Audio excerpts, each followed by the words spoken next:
If you're not in tune with the New York drill scene, then you might not know who Shy K is. No, I know but for all intents and purposes, currently he's just another example of one of the hottest rappers in New York that ended up in either local or federal custody. As I've noticed a trend from Brooklyn to the Bronx that continues today, as the NYPD will just let you run free while they put together every piece of footage over the span of years and then grab you. But the first time I heard Shy was when a song called D&D came out. And I wasn't familiar with everybody that got dissed on this song, but one name that stood out was Delila. And that's because this was obviously the name of a woman, and it's not like I haven't heard such disrespect before in Chicago, but something just didn't sound right about this kid saying he was smoking on some girl. What could she have possibly done to deserve that? And how did she die?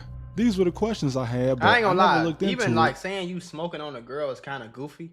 Like, I don't understand how people could do certain stuff and then still call themselves a street nigga or a gangster.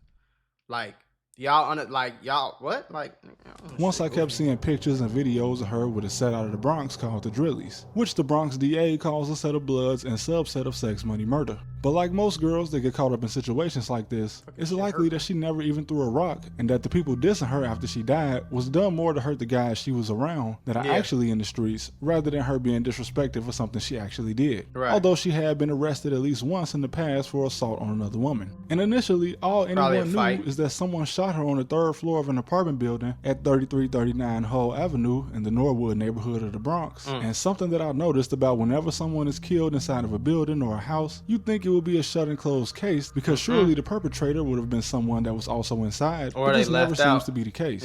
It was reported by multiple sources in the Bronx that she and several individuals were seen on camera entering this building, but around the time of the shooting, everyone but her is seen on camera running out, and that a weapon was tossed out of the window. The DA says this building was a trap house, and today these type of buildings are used more as hangouts to get high and have some type of safe haven to chill inside without just standing on the block lacking. So it's clear that the only people in the building with her were people that she knew and trusted. So of course, in the streets, her dying in this manner could only mean two things: a back door or an accident. And I've even heard that not only did her friends call her mother to tell her that she had been shot, but that they also waited nearly an hour to call an ambulance to the scene, and that she was still alive the entire time. So it could have been an accident on some shit. Like, somebody accidentally did it, but they didn't want to snitch on themselves.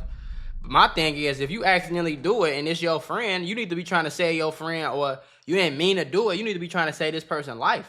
Because if you save the person's life and she wake up and she like, oh, it's cool, I know it was an accident, you don't get charged. But if she lose her life, nigga, and they catch you, you going to jail for murder. You see what I'm saying?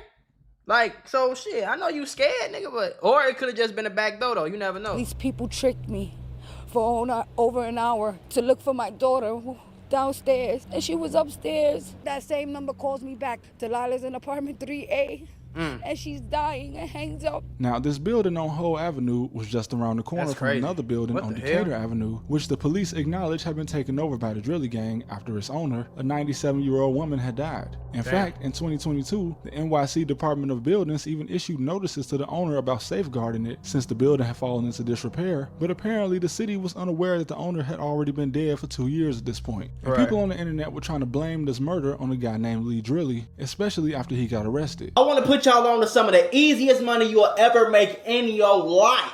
Freecash.com is a website that allows you to literally get paid hundreds of dollars just for playing video games on your phone. All you need is an email and a password. Follow the directions on each of the campaigns and you can earn at least $100. My personal favorite game to play was Sunrise Island, and when I clicked on it, they had a $370 bonus. I got $370 just for playing a video game on my phone. On average, it only takes about 17 minutes for most people to start earning money on freecash.com. So if you need some free, easy, extra money, go to freecash.com, click the QR code right here, or go in the description below and start getting that bag. You did? But he has never actually been formally charged with the murder, and he's currently serving time for drug trafficking. And the apartment around the corner from where Delila was killed actually had drugs and paraphernalia as well as ammunition seized from it. Now, a woman named Precious, identified in the streets as PW Jet, along with a 16-year-old boy, were actually charged with the murder, being two of the four people that were supposed to be in the building with Delila at the time. And she eventually pled guilty to manslaughter instead of murder, which further adds to the theory that this was just an accident. But either way, her death actually added to the long indictment against the Drilly gang, which took down 20 members and involved 32 different crimes and 18 weapons. Personally, I believe that Delila's death was an accident, but that's still no excuse excuse for her killer. Guns Right. float around in the hands of teenagers so much these days that they get used like toys. And when you got a bunch of people not even old enough to drink playing with them, something like this is bound to happen no matter what. Delila also didn't help herself in this situation, as if you're not the one shooting, you don't have any business around these guys in the first place, especially not in a trap house. Some people in New York say she was messing around with some of the drillies, and some say she was a real member. But let's be real. Probably anything both, can have you honestly. considered to be a real member these days. And Right. had she chosen better friends, she'd still be alive. But moving on to a guy that people were commenting in my old New York video that I should cover, or at least look into his case. Bro, I ain't gonna lie to you. Whatever he did, he for sure did it, gang. He looked like he off, like, man. I kept seeing Off his videos fucking and clips of rocker, his man. dad speaking on his death. And in my opinion, it's kind of messy. The internet is a ruthless place, and speaking on the death of your child who is in the streets only leaves you as a parent open to all this trolling. But it seems like the things he was saying actually added to the confusion in his son's murder. Now, it was initially reported by police in Brooklyn that an 18-year-old man was shot in a parked car in Bed-Stuy in front of a recording studio around 796 Green Avenue. But 796 Green Avenue is the address of a local deli, and I couldn't find any recording studio on that block unless they were just recording in one of the houses in the area. Right. But his father told Charleston White that Seihow was at an Airbnb with his girlfriend and a few friends to shoot a music video, but that he got a phone call about another party at another Airbnb, which lured him to where he would be killed. Now, his father goes on to state that once he got to this other party, he saw some females there that he wasn't supposed to be around. Right. And as a result, he says that Seihow wanted to go outside to finish shooting the video, and he asked his friends to let him hold a gun before he stepped out. But apparently they told him no, and when he left a couple seconds later, shots went off and he was dead. That's crazy. And even though eventually a man named PJ Glizzy was arrested for the murder, this story is just one of several conflicting stories on PJ how it Glizzy. actually occurred. As some state that he did have a gun since one was recovered at the scene, but police also state that he was transported to the hospital by private means, so his body wasn't found at the scene. So either him having a gun was a lie, or whoever did take him to the hospital tossed the gun out of the car Dropped their before they gun or left. something. And then there's the fact that his father seemed to be speaking more from the perspective of what he heard rather than what actually happened. And even old social media posts from Seihow himself calling his father a deadbeat make it confusing as If you hit your pops up and he do this, he deadbeat. I don't even want to talk. I just be having to show y'all. Yo, man, what you want? Why you keep hitting me up? What's up? to why his father was Damn, even speaking about that's his his death on dad? social media and in interviews in the first place. Right. Regardless of whether his father was actually there for him or not, one thing that seems consistent is that somebody assisted in getting him in a position to be killed. And like most similar cases, the blame always goes on a female. And this could be true. But then again, Seihow wasn't from Bed-Stuy or Brooklyn. So he probably should have never been out there in the over first there, place, yeah. as he probably would have been more comfortable in the Bronx, Right. which he was more familiar with. Because when you're in the streets, no part of the city is too far for you to be caught in. No And cap. in the indictment against the gang of the man charged for his murder, it's pretty vague on the And then circumstances of in like New York is kind of like, I think about Chicago in a way where like the South Side and the East Side, if you talk to a nigga from the South Side and the East Side, you'll pretty much get the same type of nigga. You know what I'm saying? The East Side nigga might be a little crazier, but not really though. South Side and East Side is kind of the same shit. So for Chicago nigga, it's the same type of person. If you talk to a nigga from out west, he acts completely different, even though we all in the same city. If you talk to a nigga from the North Side, he talks, dances, everything, listen to different type of music, everything different, even though it's the same though. So it'd be kind of weird. So I'm sure him being from the Bronx, but moving around in Bed-Stuy, not knowing what's going on, but knowing he got Opps, not really knowing where he at, what's going on with, like, you know what I'm saying? That shit like that, it get people killed. That's why a lot of niggas be in the streets, and you would ask them like, hey bro, you ever been to Jamaica? You ever been to California? Hell no, I ain't never been out my hood, because a nigga be scared to leave his hood. the murder, as it just states that he killed him in Bed-Stuy. And there is no mention of a female, a party, or an Airbnb, especially not two different Airbnbs. Right. Now, am I saying that his father's story is a lie? No. Whoever his father heard this from, it was probably somebody in the Bronx or Brooklyn. Maybe even someone close to the situation. So it's very possible that a lot of this story is true. Right. And wherever this second party was at an Airbnb could have very well been at a house that trap. also doubled as a recording studio. Okay. But like many gang racketeering cases in New York, this one is federal. So getting all of the information from it won't be as easy as if it was just in the Bronx court or a Brooklyn court. Yeah. So even though it seems to be solved, the circumstances of how he got to where he was and where he was before are still pretty hazy.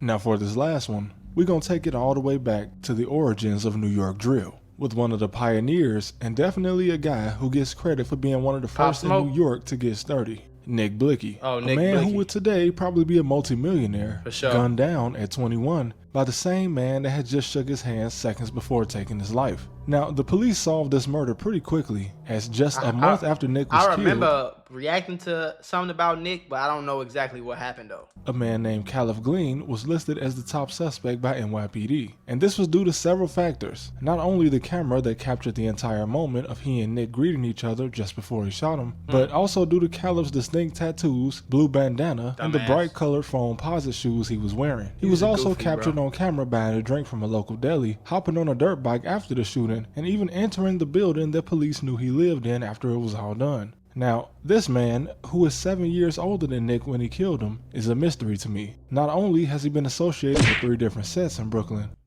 7 years old, and so Nick died at 21. So you damn near 30 years old beefing with people who just start being able to drink?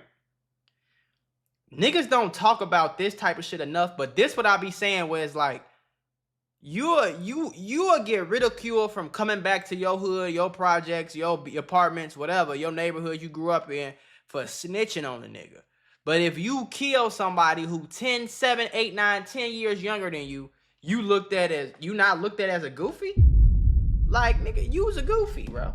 Indicating that he might have flipped once or even twice, showing that his loyalty could be shifted, but there's almost no motive known publicly about why he would have wanted Nick dead in the first place. Right. The camera caught him as he left the deli and found Nick standing near Roger Street in the Prospect Lefferts Gardens neighborhood of Brooklyn, and after greeting him, he took a few steps back and fired. Clearly these two had some sort of relationship, or at the very least, Nick was under the impression that there was no ill will between them, as he appeared to be caught off guard. Now, Caliph has also been associated with Chef G, another Brooklyn rapper who's seen pictured here with Donald Trump, and a rival of the Blicky gang. But Chef has already been to the feds, out and back again, with no mention of him having put up any type of bounty on Nick. And he currently is back in prison on a gang conspiracy charge, so that kind of rules him out, even though it seems that the only real motives for this crime would have been either a bounty put up by someone or some type of personal dispute. And they said that's crazy. They said he was the first person to get 30. That's insane, gang. Shit like that crazy, cause like bro said, he would be a multi-millionaire just off of coming up with a damn dance, bro. You know what I'm saying?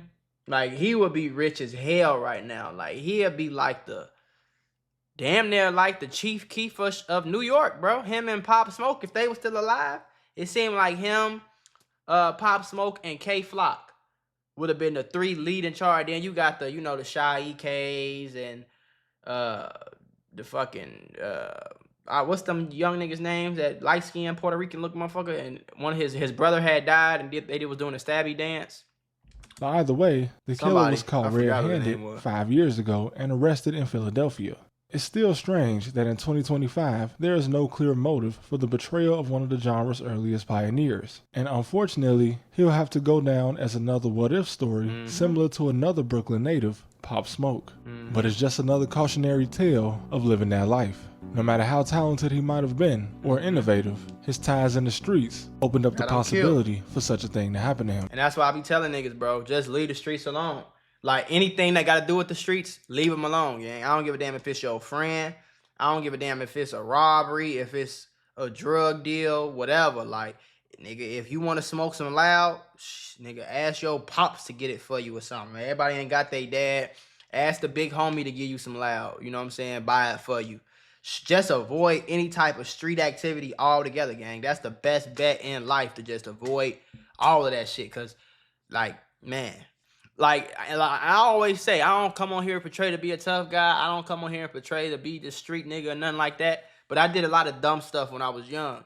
And a lot of dumb stuff had me running from police, running from bullets, crying over dead homies, fearing for my life, looking over my shoulder, scared to go to school. Like, nobody want to live like that, gang.